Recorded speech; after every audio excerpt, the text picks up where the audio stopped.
प्रणाम प्रणाम प्रणाम। नमस्ते नमस्ते सेठ। सेंसे। नमस्ते नमस्ते नमस्ते नमस्ते नमस्ते। नमस्ते। चलिए शुरू करते हैं। हाँ सेंसे। पृष्ठ संख्या 24, अध्याय पंचमः सर्गः। हनुमान जी का रावण के अंतःपुर में घर घर में सीता को ढूंढना और उन्हें ना देखकर दुखी होना।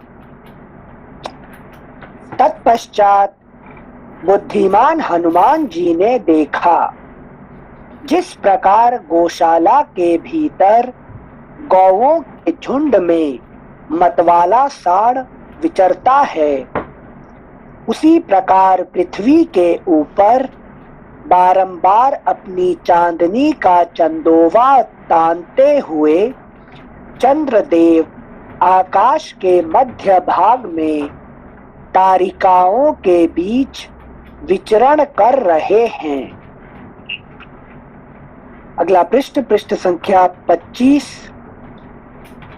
वे शीत रश्मि चंद्रमा जगत के पाप ताप का नाश कर रहे हैं, महासागर में ज्वार उठा रहे हैं, समस्त प्राणियों को नई दीप्ति एवं प्रकाश दे रहे हैं और आकाश में क्रमशः ऊपर की ओर उठ रहे हैं। भूतल पर मंदराचल में संध्या के समय महासागर में और जल के भीतर कमलों में जो लक्ष्मी जिस प्रकार सुशोभित होती है, वे ही उसी प्रकार मनोहर चंद्रमा में शोभा पा रही थीं। श्लोक संख्या 3 फिर से पढ़ रहे हैं एक बार। भूतल पर मंदराचल में संध्या के समय महासागर में और जल के भीतर कमलों में जो लक्ष्मी जिस प्रकार सुशोभित होती है, वे ही उसी प्रकार मनोहर चंद्रमा में शोभा पा रही थीं। जैसे चांदी के पिंजरे में हंस, मंदराचल की कंदरा में सिंह तथा मदमत्त हाथी की पीठ पर वीर पुरुष शोभा पाते हैं, उसी प्रकार आकाश में चंद्रदेव सुशोभित हो रहे थे।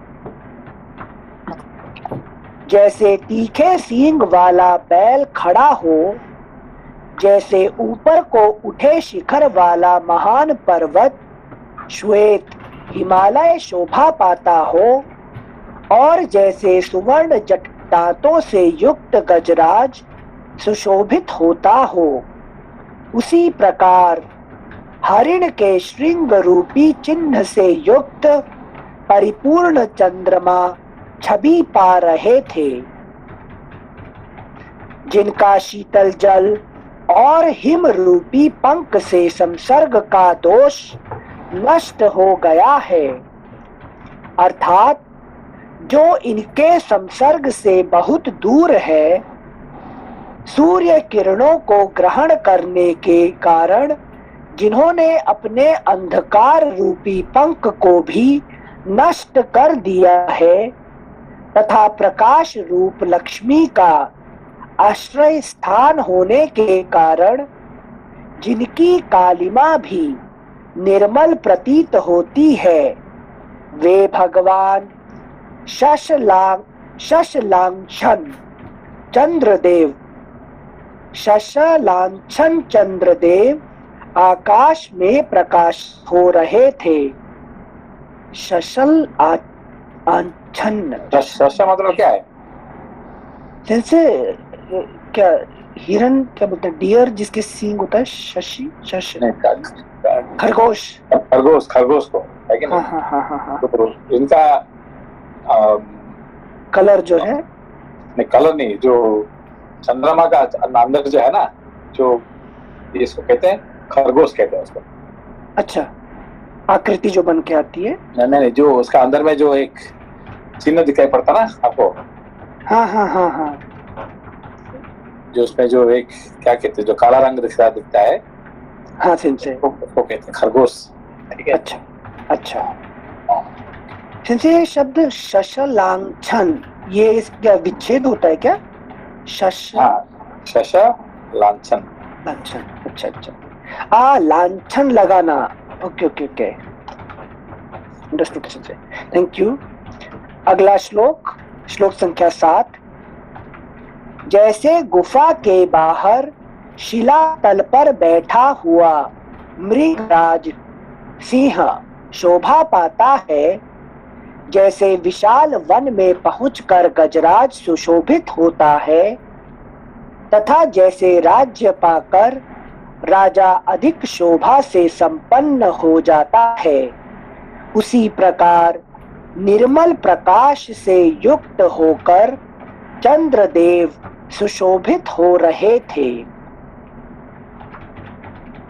प्रकाश युक्त चंद्रमा के उदय से जिसका अंधकार रूपी दोष दूर हो गया है, जिसमें राक्षसों के जीव हिंसा और मांस भक्षण रूपी दोष बढ़ गए हैं, तथा रमणियों के रमण विषयक चित्त दोष प्रलय कलह निवृत्त हो गए हैं, वह पूजनीय प्रदोष काल स्वर्ग सदृश सुख का प्रकाश करने लगा। वीणा के श्रवण सुखद शब्द झंकृत हो रहे थे। सदाचारिणी स्त्रियां पतियों के साथ सो रही थी, तथा अत्यंत अद्भुत और भयंकर शील स्वभाव वाले निशाचर निशीथ काल में विहार कर रहे थे।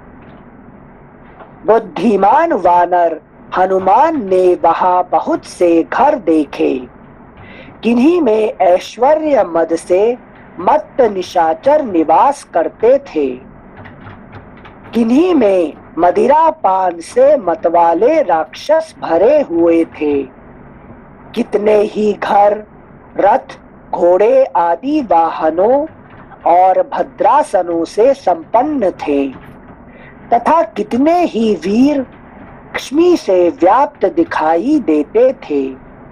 वे सभी गृह एक दूसरे से मिले हुए थे। राक्षस लोग आपस में एक दूसरे पर अधिक आक्षेप करते थे, अपनी मोटी मोटी भुजाओं को भी हिलाते और चलाते थे, मतवालों की सी बहकी बहकी बातें करते थे और मदिरा से उन्मत्त होकर परस्पर कटु वचन बोलते थे। अगला पृष्ठ, पृष्ठ संख्या 26। इतना ही नहीं, वे मतवाले राक्षस अपनी छाती भी पीटते थे, अपने हाथ आदि अंगों को अपनी प्यारी पत्नियों पर रख देते थे, सुंदर रूप वाले चित्रों का निर्माण करते थे और अपने सुदृढ़ धनुषों को कान तक खींचा करते थे। हनुमान जी ने यह भी देखा कि नायिकाएं अपने अंगों में चंदन आदि का अनुलेपन करती हैं, दूसरी वहीं सोती हैं, तीसरी सुंदर रूप और मनोहर मुख वाली ललनाएं हंसती हैं, तथा अन्य वनिताएं प्रणय कलह से कुपित हो लंबी सांसें खींच रही हैं। चिघाड़ते हुए महान गजराजों, अत्यंत सम्मानित श्रेष्ठ सभासदों तथा लंबी सांसें छोड़ने वाले वीरों के कारण वह लंकापुरी फुफकारते हुए सर्पों से युक्त सरोवरों के समान शोभा पा रही थी। हनुमान जी ने उस पुरी में बहुत से उत्कृष्ट बुद्धि वाले, सुंदर बोलने वाले, सम्यक श्रद्धा रखने वाले, अनेक प्रकार के रूप रंग वाले और मनोहर नाम धारण करने वाले विश्वविख्यात राक्षस देखे। एक बार फिर से पढ़ रहे से श्लोक संख्या 15। हनुमान जी ने उस पुरी में बहुत से उत्कृष्ट बुद्धि वाले, सुंदर बोलने वाले, सम्यक श्रद्धा रखने वाले, अनेक प्रकार के रूप रंग वाले और मनोहर नाम धारण करने वाले विश्वविख्यात राक्षस देखे। वे सुंदर रूप वाले, नाना प्रकार के गुणों से संपन्न, अपने गुणों के अनुरूप व्यवहार करने वाले और तेजस्वी थे।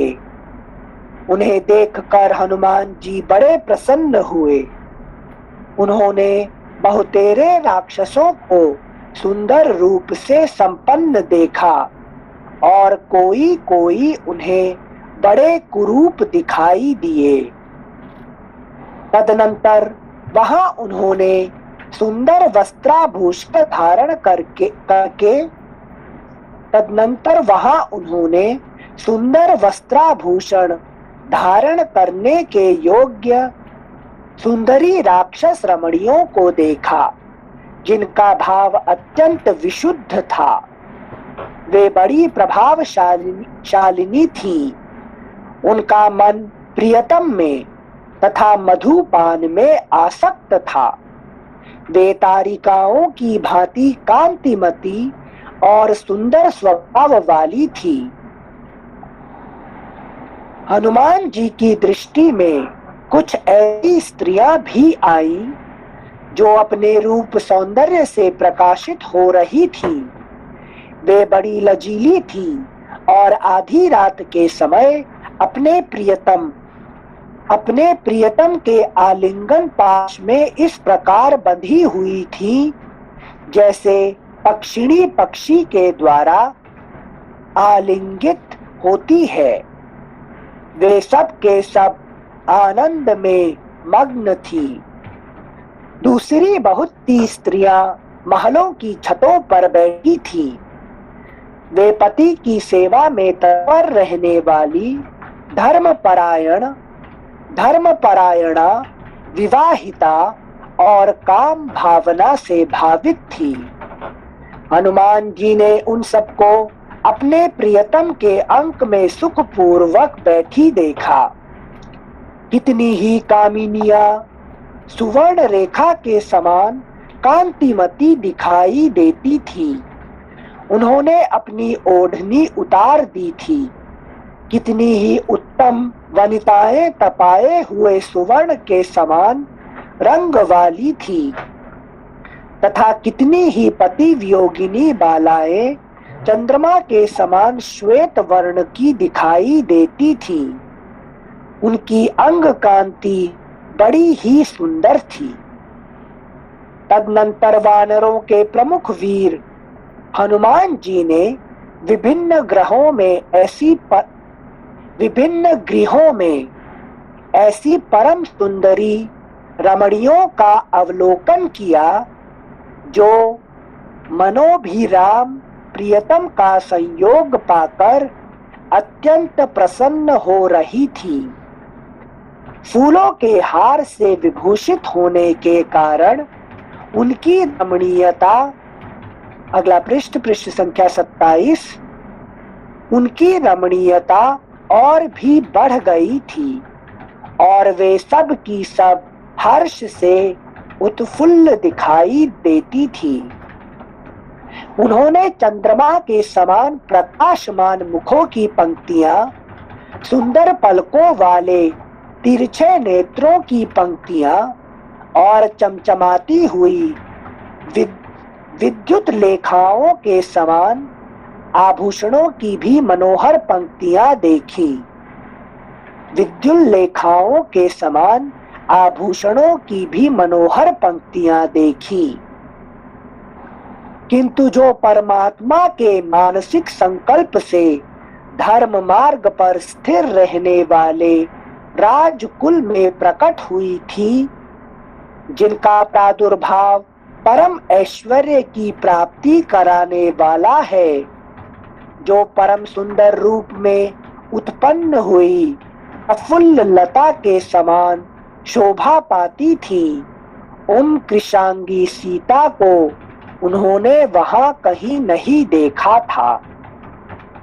जो सदा सनातन मार्ग पर स्थित रहने वाली, श्री राम पर ही दृष्टि रखने वाली, श्री राम विषयक काम या प्रेम से परिपूर्ण, अपने पति के तेजस्वी मन में बसी हुई तथा दूसरी सभी स्त्रियों से सदा ही श्रेष्ठ थी, जिन्हें विरह जनित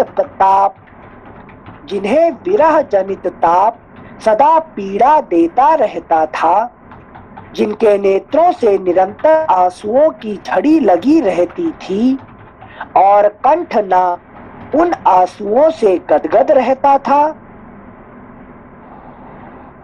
और कंठ उन आंसुओं से गदगद रहता था। पहले संयोग काल में जिनका कंठ श्रेष्ठ एवं बहुमूल्य निष्क पदक से विभूषित रहा करता था, जिनकी पलकें बहुत ही सुंदर थी और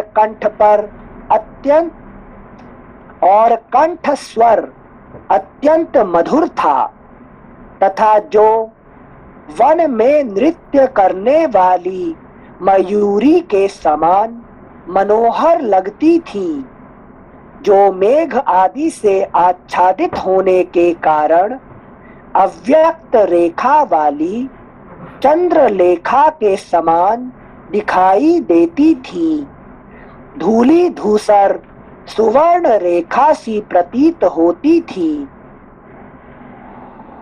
बाण के आघात से उत्पन्न हुई रेखा चिन्ह सी जान पड़ती थी, तथा वायु के द्वारा उड़ाई जाती हुई बादलों की रेखा सी दृष्टिगोचर होती थी। वक्ताओं में श्रेष्ठ नरेश्वर श्री रामचंद्र जी की पत्नी उन सीता जी को बहुत देर तक ढूंढने पर भी जब हनुमान जी ना देख सके, तब वे तत्क्षण अत्यंत दुखी और शिथिल हो गए। इस प्रकार श्री वाल्मीकि निर्मित आर्ष रामायण आदि काव्य के सुंदर कांड में 5वां सर्ग पूरा हुआ। षष्ठः सर्गः।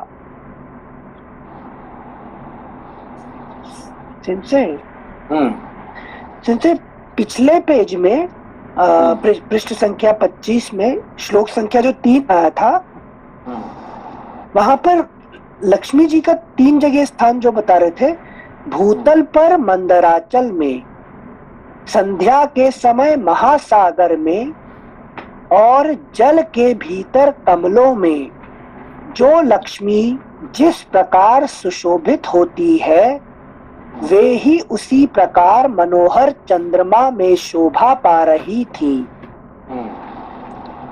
तो ये क्या लक्ष्मी के जो गजलक्ष्मी, स्थिर लक्ष्मी, चंचला लक्ष्मी, ये उस फॉर्म में बता रहे हैं, या फिर सीता जी भी लक्ष्मी है, चंद्रमा में भी लक्ष्मी है? तो ये उपमा यहाँ पर लक्ष्मी को लेके क्यों आई? तो लक्ष्मी, आप किसको लक्ष्मी कहते हैं? लक्ष्मी जो आप किसको कहते हैं लक्ष्मी कहते हैं? जो मेरे लिए इम्पोर्टेंट है, अटमोस्ट इम्पोर्टेंट चीज जो शाइन होती है, जो मुझे जिसको आप वैल्यू देते हैं, ठीक है ना? हाँ, तो which you give value, that's called Lakshmi, ठीक है ना? हाँ। तो लक्ष्मी जो है बेसिकली हमारे कितने प्रकार लक्ष्मी है? जैसे अष्टलक्ष्मी, ठीक है ना? 8 प्रकार की लक्ष्मी जो है, ये साधारण ढंग से 8 लक्ष्मी है, ठीक है ना? हाँ। ये लक्ष्मी का जो है ये हर व्यक्ति के साथ अलग अलग होता है, ठीक है ना? हाँ। तो बेसिकली 8 प्रकार की लक्ष्मी होती है, ठीक है ना? अच्छा। तो यहाँ पे कहते हैं कि भूतल पर मंदराचल में, तो भूतल में आप किसको लक्ष्मी कहते हैं? भूतल में, मंदराचल में, जो जो हम बहुत दिन बात हुआ था, क्या है जो क्लाइमैक्स ऑफ योर कैरियर, कि जहाँ पे आपको क्लाइमैक्स करते हैं उसको और उसको लक्ष्मी कहते हैं उसको। लेकिन what what are aspiring for throughout your life, ठीक है ना। हाँ। जो पैसा बनाना है आपका, लेकिन घर बनाना है, ये बनाना है, जो जो उसको कहते हैं भूतल पर, यही भूतल मतलब साधारण व्यक्ति के लिए। हाँ। तो संध्या के समय महासागर में मतलब जो ज्वार उत्पन्न होता है, जो अच्छा, ठीक है। और हाँ, जल के भीतर कमल, कमल में, तो जल में जो जो कमल होता है उसमें से आप लक्ष्मी तो देखते, उसमें क्या देखते हैं आप, जो ब्यूटी। यहाँ पे जो लक्ष्मी का जो जल के अंदर में कमल में क्या, व्हाट यू आर लुकिंग, जब आप देखते हैं जल में देखते हैं कमल देखते हैं, हाँ। तो यू फील सम एक्सटेसी, हाँ। ब्यूटी। तो वो लक्ष्मी का रूप ले लेते हैं यहाँ पे, ठीक है ना। हाँ। तो अलग अलग, और अभी जैसे कि होल आपने जो चैप्टर पढ़ा आपने, ये चैप्टर में क्या समझा आपने? जैसे मतलब जो अर्थ समझ पाए वो चंद्रमा के चंद्रमा अभी की जो पूरा जो 5th चैप्टर हाँ। पूरा आपने पढ़ा है, हाँ। तो क्या अभी वाल्मीकि जी क्या समझाना चाह रहे हैं? जैसे बेसिकली बता रहे हैं कि हर जगह पे कोने कोने में सीता की खोज में लगे हैं हनुमान जी। हाँ। तो वो जहाँ हर चीज में कहीं ना कहीं लक्ष्मी का रूप ढूंढ रहे हैं, लेकिन उनको हनुमान जी को नजर आ रहा है लेकिन मिल नहीं रही है। तो कहाँ जिसने ढूंढ भी रहे हैं? जैसे जैसे चांदी के पिंजरे में हंस, हिमाचल पर्वत, मतलब प्रकृति में कहाँ ढूंढ रहे हैं हनुमान जी?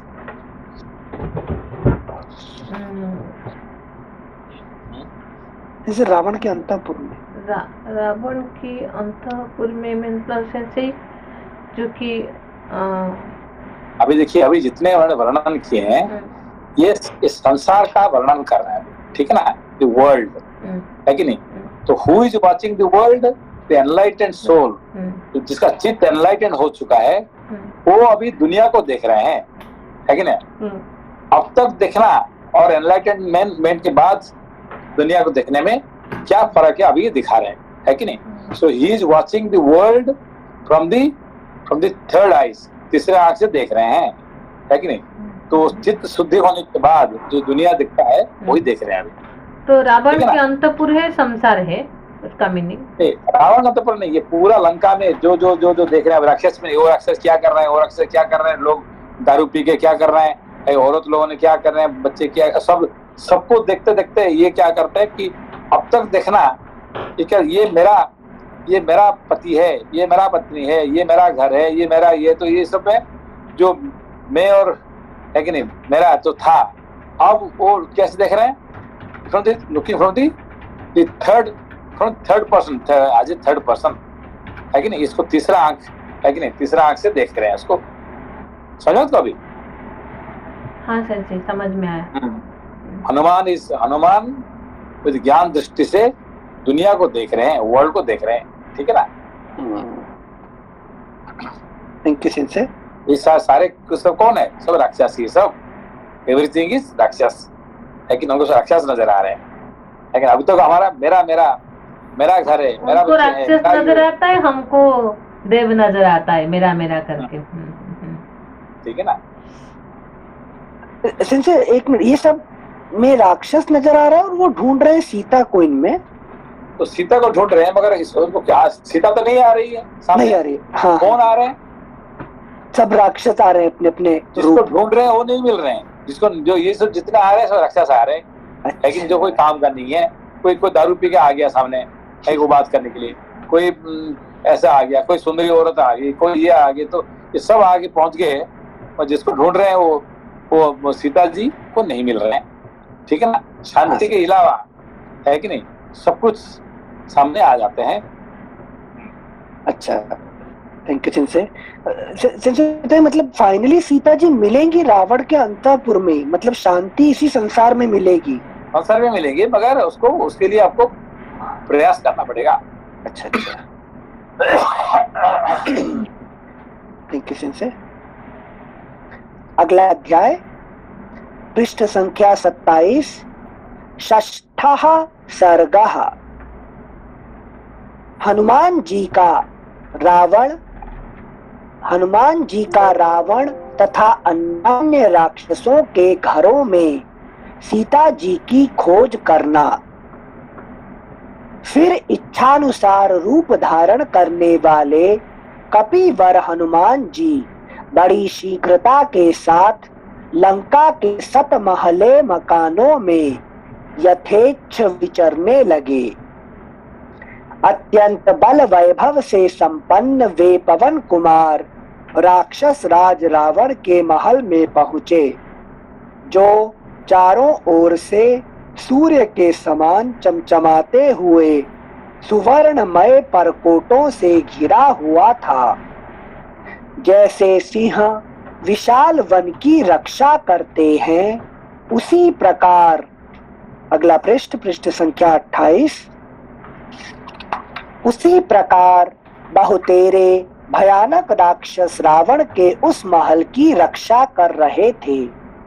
उस भवन का निरीक्षण करते हुए कपि कुंजर हनुमान जी मन ही मन हर्ष का अनुभव करने लगे।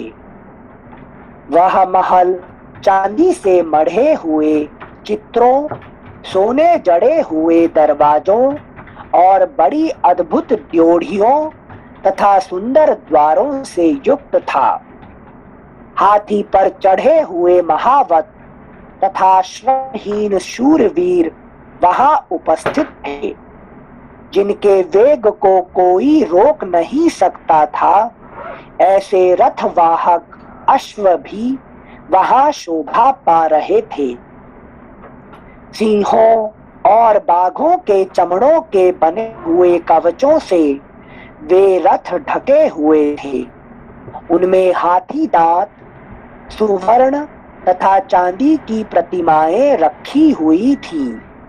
उन रथों में लगी हुई छोटी छोटी घंटिकाओं की मधुर ध्वनि वहां होती रहती थी। ऐसे विचित्र रथ उस रावण भवन में सदा आ जा रहे थे। रावण का वह भवन अनेक प्रकार के रत्नों से व्याप्त था। बहुमूल्य आसन उसकी शोभा बढ़ाते थे। उसमें सब ओर बड़े बड़े रथों के ठहरने के स्थान बने थे और महारथी वीरों के लिए विशाल वास स्थान बनाए गए थे। दर्शनीय एवं परम सुंदर नाना प्रकार के सहस्रों पशु और पक्षी वहां सब ओर भरे हुए थे। सीमा की रक्षा करने वाले विनयशील राक्षस उस भवन की रक्षा करते थे। वह सब ओर से मुख्य मुख्य सुंदरियों से भरा रहता था। वहां की रत्न स्वरूपा युवती रमणियां सदा प्रसन्न रहा करती थी। सुंदर आभूषणों की झनकारों से झंकृत राक्षस राज का वह महल समुद्र के कलकल नाद की भांति मुखरित रहता था। वह भवन राजोचित सामग्री से पूर्ण था।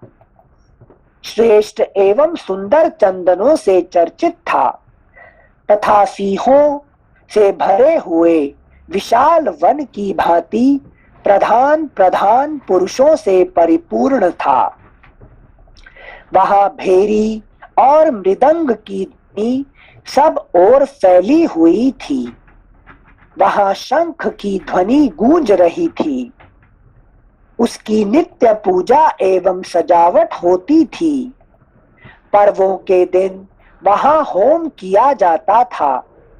राक्षस लोग सदा ही उस राजभवन की पूजा करते थे। वह समुद्र के समान गंभीर और उसी के समान कोलाहल पूर्ण था।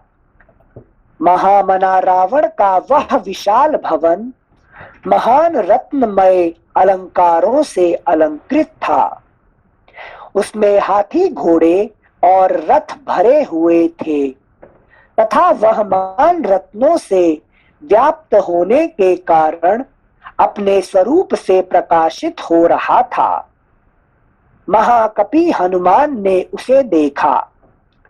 देखकर कपिवर हनुमान ने उस भवन को लंका का आभूषण ही माना। तदनंतर वे उस रावण भवन के आसपास ही विचरने लगे। इस प्रकार वे एक घर से दूसरे घर में जाकर राक्षसों के बगीचों के सभी स्थानों को देखते हुए बिना किसी भय से अट्टालिकाओं पर विचरण करने लगे। महान वेगशाली और पराक्रमी वीर हनुमान वहां से कूदकर प्रहस्त के घर में उतर गए। एक बार फिर से पढ़ने से, महान वेगशाली और पराक्रमी वीर हनुमान वहां से कूदकर प्रहस्त के घर में उतर गए। फिर वहां से उछले और महापार्श्व के महल में पहुंच गए। तदनंतर वे महाकपि हनुमान मेघ के समान प्रतीत होने वाले कुंभकर्ण के भवन में और वहां से विभीषण के महल में कूद गए। इसी तरह क्रमशः ये महोदर विरूपाक्ष, विद्युत जिह्व और विद्युन्माली के घर में गए। विद्युत जिह्व और विद्युन्माली के घर में गए। अगला पृष्ठ संख्या 29। जैसे विद्युत मतलब इलेक्ट्रिसिटी ना? इलेक्ट्रिक। जीवा मतलब टंग। हाँ, जिसकी जीवा इलेक्ट्रिक जैसे है। अच्छा, करंट मारती रहती है, जैसे शॉक देती रहती है, उस सेंस में बोल रहे सेंस से, या फिर मतलब शार्प टंग के लिए बोल रहे हैं, या गलत ही बोलती रहती है जीवा? इसको तो थोड़ा देखना पड़ेगा, कमेंट्री। अच्छा, सॉरी, मतलब ये सब है राक्षसों के नाम ही ना? ये सब राक्षस मतलब इस दुनिया ही राक्षस ही, सब क्या है, दुनिया होल वर्ल्ड इज, ये सारे राक्षस ही रहते हैं सब दुनिया में, ठीक है ना? हाँ, तो इन डिफरेंट फॉर्म, ठीक है ना? ये सब जितने, ये सब वर्णन कर रहे हैं, दुनिया का वर्णन कर रहे हैं। A philosopher looks at the world, है कि नहीं? हाँ, इसको है कि नहीं? हाँ, From the windows of the wisdom, है कि नहीं? कहते हैं philosopher watches the world through the eyes of wisdom, eyes of the window of the wisdom, ठीक है ना? अच्छा, थैंक यू सेंसे। यहाँ पे जब हनुमान जी देख रहे हैं, so he is not having any राग द्वेष towards that. वही है ना कि जब राग द्वेष नहीं होगा तब जाके एनलाइटमेंट होता है ना। राग द्वेष हो जाएगा तो फिर गया। ये वाला पार्ट, कितना सुंदर देखो, अरे कितना पैसा देखो, कितना धन देखो, अरे वो तो खा पी के बड़ा मजा कर रहा है, मैं क्या इधर उधर घूम रहा हूँ, है कि नहीं? वो लोग रहेंगे राग द्वेष का, कौन जो अंगद वगैरह देख लिए कि भाई उसका घर में तो इतने सारे खाना पीना रहना, बड़ा मौज में रह रहे, हम क्यों बेकार में जाएंगे वहां पे? ये राग द्वेष राग होने से वही रुक जाए, है कि नहीं? अच्छा, राग द्वेष हो जाए तो एनलाइटेंड नहीं होता है कि नहीं?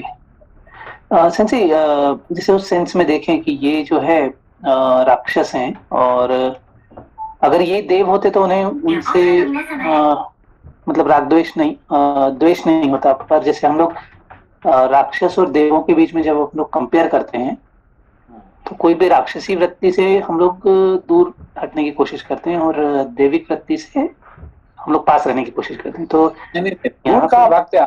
दूर भागने का कैपेसिटी है तो फिर तो आप एनलाइटेंड हो गए ना। राक्षस देख के आप दूर भागने की कोशिश करेंगे तो फिर आप, है कि नहीं? आप कहाँ दूर भागते हैं? आप तो ज्यादा राक्षस, आप रहते हैं कहाँ पे? आप, हम लोग लंका में राक्षसों के अंदर में रहते हैं, हम भी एक राक्षस है कि नहीं? ये मत सोचे कि अरे हम देव हो गए, है कि नहीं? अभी हम देव नहीं हुए हैं, ठीक है ना? तो देव का दर्शन होना इतने आसानी बात नहीं है, क्योंकि हम राक्षस के अंदर रहने से देव दर्शन है। इसीलिए विभीषण ही देव का दर्शन करने के लिए जाएंगे, है कि ना? हनुमान जी का दर्शन होने के बाद, सान्निध्य प्राप्ति करने के बाद फिर वो देव दर्शन करने के लिए राम जी के पास जाएंगे, फिर अमर हो जाएंगे, ठीक है ना। अच्छा सेंसे जी जी, thank you sensei. Thank you sensei. अगला पृष्ठ संख्या 29। सॉरी अनिल जी, नमस्ते सेंसे। नमस्ते। सेंसे, ये कर्म योग करने से हमारे राग और द्वेष कम हो जाएंगे, मतलब जीरो होने के लिए तो टाइम लगेगा बट थोड़ा कम हो सकते हैं ना? हाँ, धीरे धीरे काम हो जाएगा। Thank you sensei. कर्म योग करने से क्या होगा कि जो राग द्वेष वो धीरे धीरे घट जाएगा। घटने के बाद फिर आप धीरे धीरे ज्ञान बढ़ते जाएगा, लेकिन राग द्वेष घटने से ज्ञान बढ़ता जाएगा। फिर ज्ञान बढ़ने से आज जैसे हनुमान जी देखते हैं दुनिया को, राक्षस का लंका देखते हैं, ऐसे ही दिखाई पड़ेगा, है कि नहीं? ठीक है, धन्यवाद सेंसे। Thank you sensei. अगला पृष्ठ संख्या 29, श्लोक संख्या 20। इसके बाद महान वेगशाली महाकपि हनुमान ने फिर छलांग मारी और वे वज्रदंष्ट्र शुक तथा बुद्धिमान सारण के घरों में जा पहुंचे। इसके बाद वे वानर यूथपति कपिश्रेष्ठ इंद्रजित के घर में गए और वहां से जम्बुमाली तथा सुमाली के घर में पहुंच गए। तदनंतर वे महाकपि उछलते कूदते हुए जितने घर में गए, और कोई जा सकता है क्या? नहीं सेंसे। अभी अंगद को कहे तुम जाओ, वो जा सकते हैं क्या?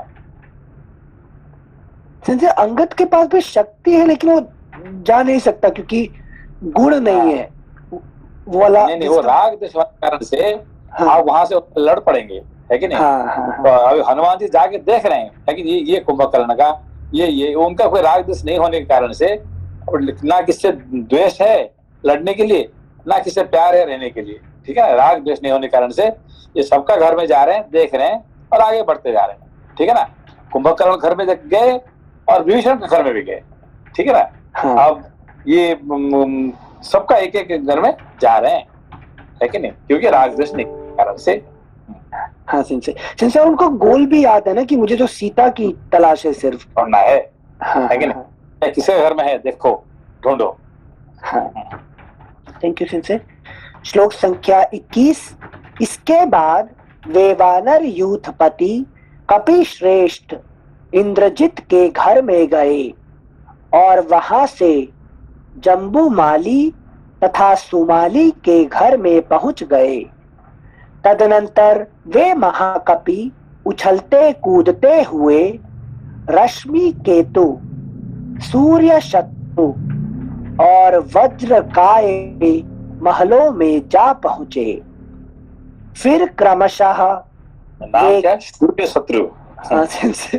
माँ ने भी सोच के नाम सिंसे राहु के लिए बोल रहे हैं क्या? राहु केतु अंधकार, सूर्य मतलब आलोक, अच्छा। आलोक जो ये रहे रात को, है कि नहीं, जो रात को तो सूर्य शत्रु, ठीक है ना। अच्छा। रात कभी भी सूर्य से दूर ही रहता है कि नहीं, 90 डिग्री दूर रहता है, 180 डिग्री। हाँ सिंसे, थैंक यू सिंसे। सर नमस्कार सर। नमस्कार। जैसे हनुमान जी अभी क्या नाम सीता जी को खोज रहे हैं, तो जो आध्यात्मिक उसमें देखेंगे तो जो चित्त है वो भी को ढूंढ रहा है सर। हाँ, चित्त क्या ढूंढ रहा है कि शांति को ढूंढ रहा है, ठीक है ना। तो शांति कहाँ मिलेगा भाई? ना तो कुंभकर्ण घर में जाएंगे तो सब खा पी के आनंद कर रहा है, वो भी शांति है कि नहीं। विभीषण वहां पढ़ाई करके ये कर रहे हैं, वो भी शांति में है। इंद्रजीत अपना ये वो भी शांति में है कि नहीं। सभी ने अपना कह रहे हैं शांति में मैं हूँ, असली शांति तो कहीं दिखाई नहीं पड़ रहा है कि नहीं। तो ये हनुमान जी ही देख सकते हैं कि शांति कहाँ पे है कि नहीं। सीता को ढूंढने के लिए हनुमान ही कर सकते हैं, बाकी कोई नहीं कर सकते हैं, क्योंकि सबके अंदर में राग द्वेष भरे होने के कारण से सीता जी को ढूंढने नहीं पाएंगे, है कि नहीं। ये बात राम जी को पता था, इसलिए राम जी ने मुद्रिका दिए सिर्फ हनुमान जी को, है कि नहीं। लाखों वानर निकले मगर राम जी जी सिर्फ मुद्रिका एक ही को भाई यही ढूंढ सकता है और कोई नहीं ढूंढ सकता है कि नहीं। हमारे अंदर में जी सर, ढूंढने वाला सिर्फ चित्त ही ढूंढ सकता है, बाकी ना मन, ना जी, बुद्धि, ना अहंकार, ना हाथ पैर कान, कोई नहीं ढूंढ सकता है। ठीक है ना? जी sir, thank you sir. Thank you सिंसे। श्लोक संख्या 23। फिर क्रमशः वे कपिवर पवन कुमार धूम्राक्ष संपाति विद्युत रूप भीम घन विघन शुकनाभ चक्र शठ कपट ह्रस्वकर्ण दंष्ट्र लोमश युद्धोन्मत्त मत्त ध्वजग्रीव विद्युज्जिह्वा द्विजिह्वा हस्तिमुख कराल पिशाच और शोणिताक्ष आदि के महलों में गए। इस प्रकार क्रमशः कूदते फांदते हुए महायशस्वी पवन पुत्र हनुमान उन बहुमूल्य भवनों में पधारे। अब ये सबका घर में जाके क्या कर रहे हैं? सीता जी को ढूंढ क्यों जा रहे हैं सबके घर में? सीता जी को ढूंढ रहे हैं, सिंचे को वहां तो नहीं है। तो सीता जी ढूंढने के लिए अब एक एक का इसे देखिए, ये क्या कहते हैं कि सब व्यक्ति अपने को क्या कहता है कि मैं शांति में हूँ। हर व्यक्ति क्या कहता है आई एम हैप्पी, है कि नहीं? जो दारू पी के सो रहा है वो क्या बोल रहे हैं आई एम हैप्पी। दारू क्यों पी रहे हैं? Because to get happiness. अभी आपने पिया नहीं, आपको क्या पता है? आपको जो पीता है उसको पता है कि दारू पीने से कितना शांति मिलता है। ठीक है ना? कोई कहता है मैं भाई ये मैं खुश हूँ। हर व्यक्ति अपने को है कि शांति में रहने को प्रमाण कर रहा है। ठीक है ना? इसीलिए है कि नहीं, हनुमान जी सबके घर में जा रहे हैं, एक कर जा रहे हैं। कौन शांति में है कहाँ शांति है? ठीक है ना?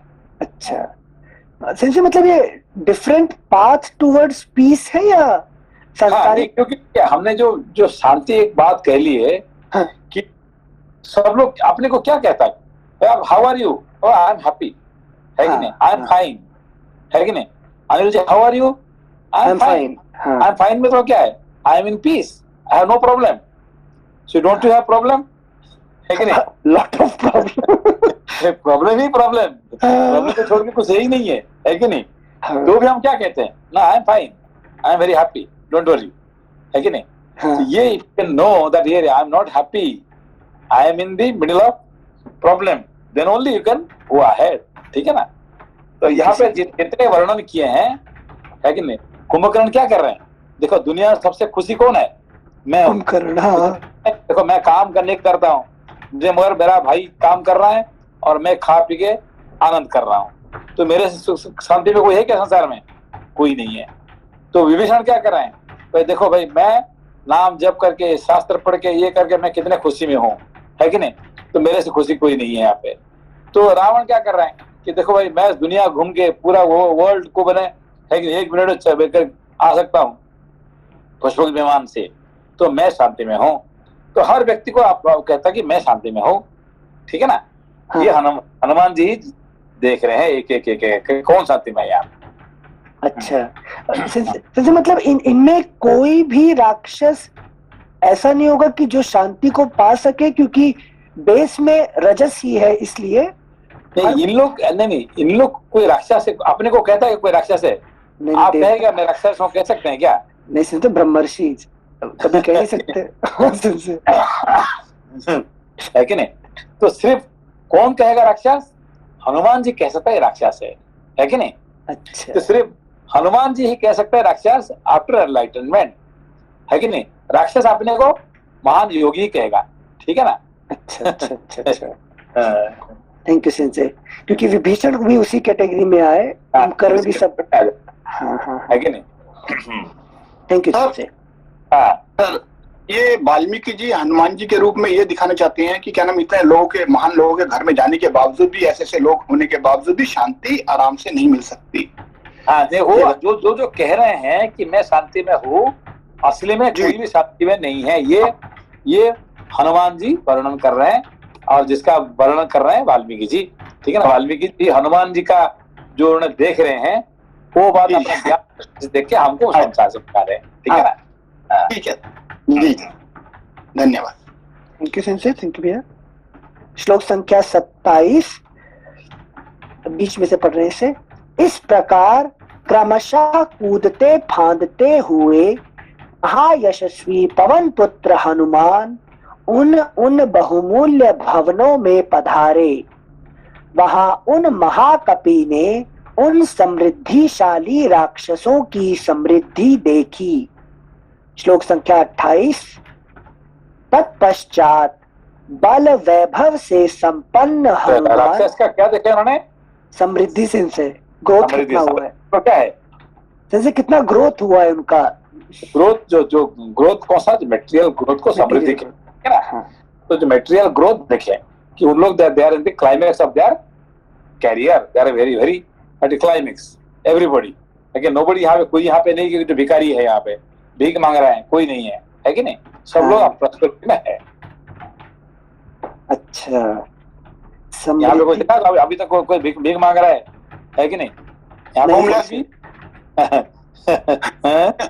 होमलेस कोई नहीं है, होमलेस कोई नहीं यहाँ पे, सब है कि नहीं? सबका घर में सोने चांदी से भरपूर है। थैंक यू सिंसे। श्लोक संख्या 28 सिंसे मतलब समृद्धि मतलब हमेशा मेटीरियल वेल्थ हुआ। समृद्धि मतलब यहाँ पे जो यूजुअली वर्णन करते हैं कि जो मेटेरियल वेल्थ को समृद्धि कहते हैं कि जो प्रॉस्पेरिटी, समृद्धि मतलब prosperity of the material prosperity. अच्छा, स्पिरिचुअल नहीं काउंट होगा इसमें, स्पिरिचुअल नहीं होता है समृद्धि, ठीक है ना? थैंक यू सिंसे। श्लोक संख्या 28। तत्पश्चात बल भव से संपन्न हनुमान उन सब भवनों को लांघ कर पुनः राक्षस राज रावण के महल पर आ गए। वहां विचरते हुए उन वानर शिरोमणि कपि श्रेष्ठ ने रावण के निकट सोने वाली, उसके पलंग की रक्षा करने वाली राक्षसियों को देखा, जिनकी आंखें बड़ी विकराल थी। साथ ही उन्होंने उस राक्षस राज के भवन में राक्षसियों के बहुत से समुदाय देखे, जिनके हाथों में शूल, मुदगर, शक्ति और तोमर आदि अस्त्र शस्त्र विद्यमान थे। उनके सिवा वहां बहुत से विशालकाय राक्षस भी दिखाई दिए, जो नाना प्रकार के हाथियों से लैस थे। इतना ही नहीं, वहां लाल और सफेद रंग के बहुत से अत्यंत वेगशाली घोड़े भी बंधे हुए थे। साथ ही अच्छी जाति के रूपवान हाथी भी थे, जो शत्रु सेना के हाथियों को मार भगाने वाले थे। वे सब के सब गज शिक्षा में सुशिक्षित, युद्ध में ऐरावत के समान पराक्रमी तथा शत्रु सेनाओं का संहार करने में समर्थ थे। वे बरसते हुए मेघों और झरने बहाते हुए पर्वतों के समान मद की धारा बहा रहे थे। उनकी गर्जना मेघ गर्जना के समान जान पड़ती थी। वे सम्रांगण में शत्रुओं के लिए दुर्जय थे। हनुमान जी ने रावण के भवन में उन सबको देखा। श्लोक संख्या 34। राक्षस राज रावण के उस महल में उन्होंने सहस्रों ऐसी सेनाएं देखी, जो जाम्बूनद के आभूषणों से विभूषित थीं। उनके सारे अंग सोने के गहनों से ढके हुए थे तथा वे प्रातः काल के सूर्य की भांति उद्दीप्त हो रही थी। पुत्र हनुमान जी ने राक्षस राज रावण के उस भवन में अनेक प्रकार की पालकियां, विचित्र लता गृह, चित्रशालाएं, क्रीड़ा भवन, काष्ठमय क्रीड़ा पर्वत, रमणीय विलास गृह और दिन में उपयोग में आने वाले विलास भवन भी देखे। अगला पृष्ठ। पृष्ठ संख्या 30। उन्होंने वह महल मंदाचल के समान ऊंचा, क्रीड़ा मयूरों के रहने के स्थानों से युक्त, ध्वजाओं से व्याप्त, अनंत रत्नों का भंडार और सब ओर से निधियों से भरा हुआ था। उसमें धीर पुरुषों ने निधि रक्षा के उपयुक्त कर्मांगों का अनुष्ठान किया था। उसमें धीर पुरुषों ने निधि रक्षा के उपयुक्त कर्मांगों का अनुष्ठान किया था तथा वह साक्षात भूतनाथ, महेश्वर या कुबेर के भवन के समान जान पड़ता था। रत्नों की किरणों तथा रावण के तेज के कारण वह घर किरणों से युक्त सूर्य के समान जगमगा रहा था। वानर यूथपति हनुमान ने वहां के पलंग, चौकी और पात्र सभी अत्यंत उज्जवल तथा जाम्बू नद सुवर्ण के बने हुए ही देखे। श्लोक संख्या 44 फिर से पढ़ रहे हैं। वानर यूथपति हनुमान ने वहां के पलंग, चौकी और पात्र सभी अत्यंत उज्जवल तथा जाम्बू नद सुवर्ण के बने हुए ही देखे। उसमें मधु और आसव के गिरने से वहां की भूमि गीली हो रही थी। मणिमय पात्रों से भरा हुआ वह सुविस्तृत महल कुबेर भवन के समान मनोरम जान पड़ता था। नूपुरों की झनकार, करधनियों की खनखनाहट, मृदंगों और तालियों की मधुर ध्वनि तथा अन्य गंभीर घोष करने वाले वाद्यों से वह भवन मुखरित हो रहा था। उसमें सैकड़ों अट्टालिकाएं थी। सैकड़ों रत्नों से वह व्याप्त था। उसकी ड्योढ़ियां बहुत बड़ी बड़ी थी। ऐसे विशाल भवन में हनुमान जी ने प्रवेश किया। इस प्रकार श्री वाल्मीकि निर्मित आर्ष रामायण आदि काव्य के सुंदर कांड में छठा सर्ग पूरा हुआ। सप्तमः सर्गः रावण के भवन एवं पुष्पक विमान का वर्णन। बलवान वीर हनुमान जी ने नीलम से जड़ी हुई सोने की खिड़कियों से सुशोभित तथा पक्षी समूहों से युक्त भवनों का समुदाय देखा, जो वर्षा काल में बिजली से युक्त महती मेघमाला के समान मनोहर जान पड़ता था। उसमें नाना प्रकार की बैठकें, शंख, आयुध और धनुषों की मुख्य शालाएं तथा पर्वतों के समान ऊंचे महलों के ऊपर मनोहर एवं विशाल चंद्रशालाएं, अट्टिकाएं देखी। कपिवर हनुमान ने वहां नाना प्रकार के रत्नों से सुशोभित ऐसे ऐसे घर देखे, जिनकी देवता और असुर भी प्रशंसा करते थे। वे गृह संपूर्ण दोषों से रहित थे तथा रावण ने उन्हें अपने पुरुषार्थ से प्राप्त किया था। वे गृह संपूर्ण दोषों से रहित थे तथा रावण ने उन्हें अपने पुरुषार्थ से प्राप्त किया था। श्लोक संख्या 4। जिनसे रावण का पुरुषार्थ मतलब यहाँ मोक्ष पुरुषार्थ जोड़ा नहीं है, ठीक है ना। अच्छा, चारों का अर्थ काम, गॉट इट। ये चार पुरुषार्थ में है कि नहीं, ये मोक्ष पुरुषार्थ जोड़ा नहीं है, रावण की पुरुषार्थ, ठीक है ना। थैंक यू, क्योंकि उसको मोक्ष नहीं चाहिए। धर्म, अर्थ, काम। Thank you sensei. मैं मेहनत किया है, मेहनत करके उसने प्राप्त किया है, कर्म फल मिल गया बेसिकली। Thank you sense. श्लोक संख्या 4। वे भवन बड़े प्रयत्न से बनाए गए थे और ऐसे अद्भुत लगते थे मानो साक्षात मय दानव ने ही उनका निर्माण किया हो। हनुमान जी ने उन्हें देखा।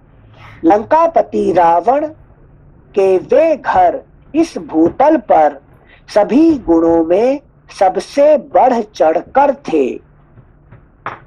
फिर उन्होंने राक्षस राज रावण का उसकी शक्ति के अनुरूप अत्यंत उत्तम और अनुपम भवन पुष्पक विमान देखा, जो मेघ के समान ऊंचा, सुवर्ण के समान सुंदर कांति वाला तथा मनोहर था। अगला पृष्ठ संख्या 31। वह इस भूतल पर बिखरे हुए सुवर्ण समान जान पड़ता था, अपनी कांति से प्रज्वलित सा हो रहा था। अनेकानेक रत्नों से व्याप्त, भांति भांति के वृक्षों के फूलों से आच्छादित तथा पुष्पों के पराग से भरे हुए पर्वत शिखरों के समान शोभा पाता था। पर्वत शिखर के समान शोभा पाता था। वह विमान रूप भवन विद्युन मालाओं से पूजित मेघ के समान रमणी रत्नों से दीप्यमान हो रहा था और श्रेष्ठ हंसों द्वारा आकाश में ढोए जाते हुए विमान की भांति जान पड़ता था। उस दिव्य विमान को बहुत सुंदर ढंग से बनाया गया था। वह अद्भुत शोभा से संपन्न दिखाई देता था, जैसे अनेक धातुओं के कारण पर्वत शिखर, ग्रहों और चंद्रमा के कारण आकाश तथा अनेक वर्णों से युक्त होने के कारण मनोहर मेघ विचित्र शोभा धारण करते हैं। श्लोक संख्या 8 फिर से पढ़ रहे हैं।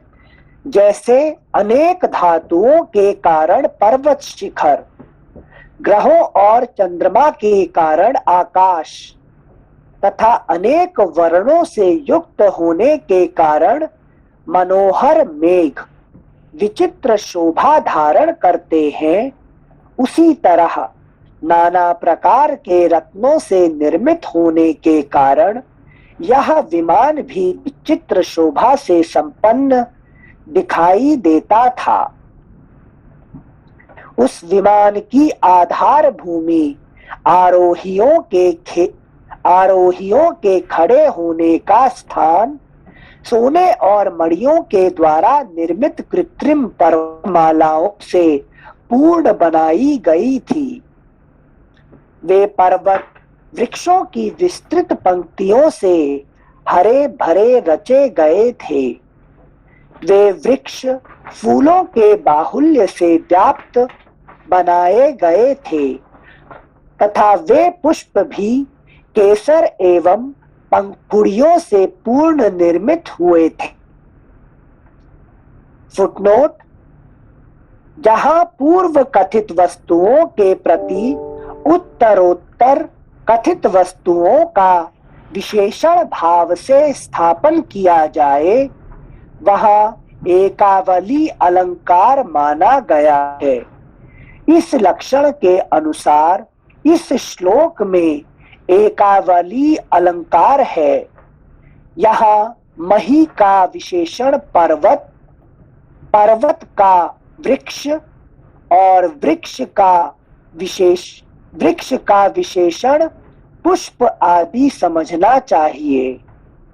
गोविंद राज ने यहाँ अधिक नामक अलंकार माना है, परंतु हाँ सिंसे आप बताते बेस्ट कमेंट्री जो रामायण पे लिखी है। रामायण के जो सबसे अच्छे कमेंटेटर जो है वो गोविंदराज है, ठीक है।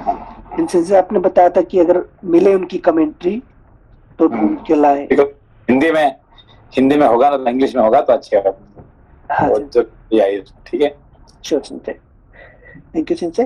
गोविंद राज बहुत है, संस्कृत में बहुत है, और हिंदी और इंग्लिश में नहीं है।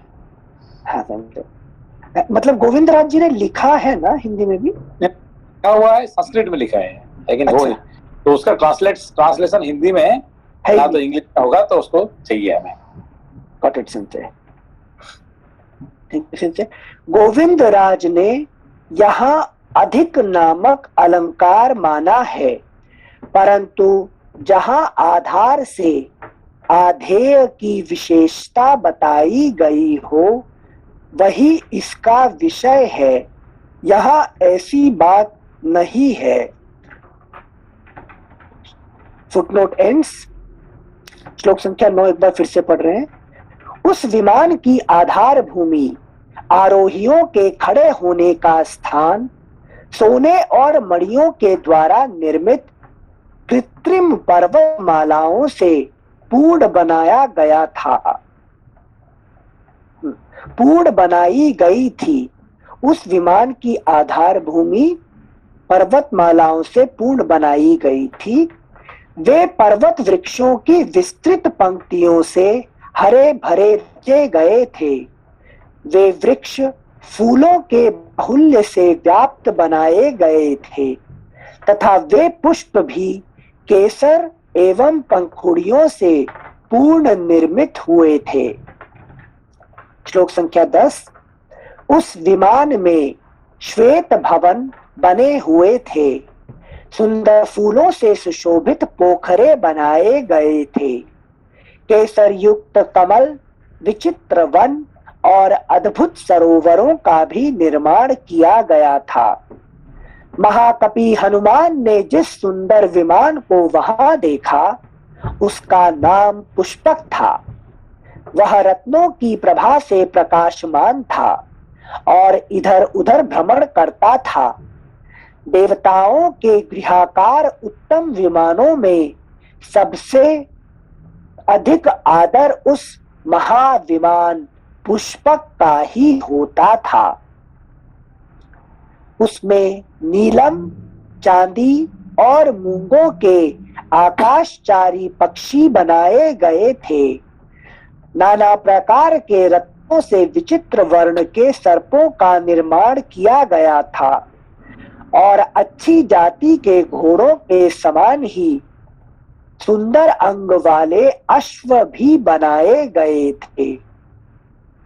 उस विमान पर सुंदर मुख और मनोहर पंख वाले बहुत से ऐसे विहंगम निर्मित हुए थे जो साक्षात कामदेव के सहायक जान पड़ते थे।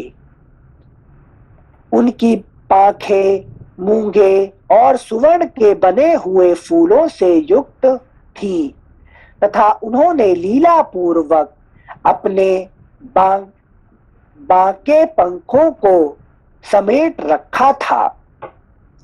उस विमान के कमल मंडित सरोवर में ऐसे हाथी बनाए, अगला पृष्ठ संख्या 32, ऐसे हाथी बनाए गए थे जो लक्ष्मी के अभिषेक कार्य में नियुक्त थे। उनकी सूंड बड़ी सुंदर थी। उनके अंगों में कमलों के केसर लगे हुए थे तथा उन्होंने अपनी सूंडों में कमल पुष्प धारण किए थे। उनके साथ ही वहां तेजस्विनी लक्ष्मी देवी की प्रतिमा भी विराजमान थी जिनका उन हाथियों के द्वारा अभिषेक हो रहा था। उनके हाथ बड़े सुंदर थे। उन्होंने अपने हाथ में कमल पुष्प धारण कर रखा था। इस प्रकार सुंदर कंदराओं वाले पर्वत के समान तथा वसंत ऋतु में सुंदर कोटरों वाले परम सुगंध युक्त वृक्ष के समान उस शोभायमान मनोहर भवन विमान में पहुंचकर हनुमान जी बड़े विस्मित हुए। तदनंतर 10 मुख रावण के बाहुबल से पालित उस प्रशंसित पुरी में जाकर चारों ओर घूमने पर भी पति के गुणों के वेग से पराजित विमुग्ध अत्यंत दुखिनी और परम पूजनीय जनक किशोरी सीता को न देखकर कपिवर हनुमान बड़ी चिंता में पड़ गए। महात्मा हनुमान जी अनेक प्रकार से परमार्थ चिंतन में तत्पर रहने वाले कृतात्मा पवित्र अंतःकरण वाले कृतात्मा पवित्र अंतःकरण वाले मार्गगामी तथा उत्तम दृष्टि रखने वाले थे। इधर उधर बहुत घूमने पर भी जब उन महात्मा को जानकी जी का पता न लगा तब उनका मन बहुत दुखी हो गया। इस प्रकार श्री वाल्मीकि निर्मित आर्ष रामायण आदि काव्य के सुंदर कांड में 7वां सर्ग पूरा हुआ। जिनसे कृतात्मा को पवित्र अंतःकरण वाला किस रूप में बोला? कृता मतलब कार्य करने वाला ना? नहीं, कृतात्मा का क्या अर्थ क्या है? जैसे जितने ये क्या कृष्ण कर्म कृत के हिसाब से बोल रहे हैं, जो सारे कर्म कर चुके, मतलब जो कर चुका है। अच्छा है कि नहीं? जो करने लायक है सब कर चुके हैं, उसको कृत कहते हैं। ठीक, कृत आत्मा वही आत्मा जिन्होंने जो कुछ करना है यहाँ पे संसार में सब खत्म कर चुके हैं। ठीक है ना? इसको कहते हैं कृतात्मा। तो कौन है? जिसका अंतःकरण पवित्र हो चुका है, उसका और कोई करने के लिए कुछ बचा नहीं है। ठीक है ना? Thank you. अच्छा, अभी चैंटिंग करना है, सब लोग थोड़ा हेल्प करिए, क्योंकि अभी कुछ हमारे जापानीज स्टूडेंट कह रहे हैं कि यहाँ पे अभी आजकल थोड़ा चैंटिंग क्लास नहीं हो रहा है ना, तो वो क्या कहते हैं कि आप जूम में चैंटिंग क्लास हमको चैंटिंग सिखाइए। लगेगा जूम में, मुझे पता नहीं है इको होगा कि कैसे होगा, तो इसलिए सब लोग क्या करेंगे, थोड़ा वो ये म्यूट अनम्यूट करके 1 मिनट कैसे लगता है देखेंगे, साउंड कैसे होगा, फिर उसके बाद हम सोचेंगे क्लास करना है कि नहीं करना है। ठीक है? यस हाँ, तो मैं चैंटिंग करूँ, आप उसको रिपीट करिए। ठीक है ना? सब लोग म्यूट निकाल दीजिए। ठीक है? ओम सहना भवतु ओम सहना भवतु सहनौ भुनक्तु सहनौ भुनक्तु सह वीर्यं करवावहै तेजस्विनावधीतमस्तु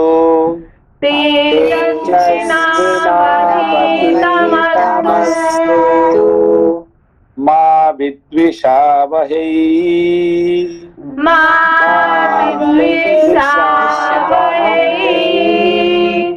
ओम शांति शांति शांति।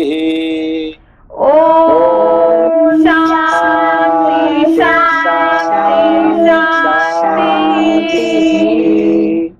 ओम त्र्यंबकम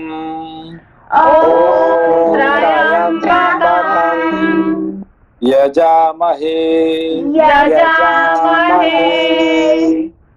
सुगंधिम पुष्टिवर्धनम उर्वारुकम इव बंधनात् मृत्युर्मुक्षीय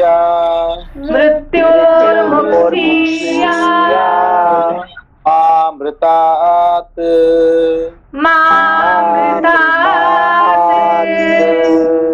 ओम शांति शांति शांति। ओम शांति शांति शांति। हरि ओम हरि ओम। श्री गुरु गुरुभ्यो नमः। श्री गुरुभ्यो नमः। हरि ओम। हरि ओम। इको तो नहीं हो रहा? ठीक ठीक है ना मेरे ख्याल से? इको नहीं हो रहा सेंसे? नहीं, इको नहीं हो रहा है सेंसे। तो ठीक है, फिर तो फिर अच्छा है। जैसे इको होता है अगर पास पास में हम लोग हैं तो, अब हम लोग सारे दूर है ना, अच्छा, तो इको नहीं होगा। हम लोग ऑफिस में भी जूम यूज करते हैं ना। फिर तो चैटिंग कर सकते हैं ये है कि, तो ठीक है। तो फिर कल से थोड़ा 5-5 मिनट शुरू कर दे, ठीक है जी सर। ठीक है। Okay sensei. नमस्ते। नमस्ते कल सेंसे। सैटरडे है, फिर सेंसे परसों पढ़ेंगे रामायण। ओके ओके, नमस्ते, थैंक यू।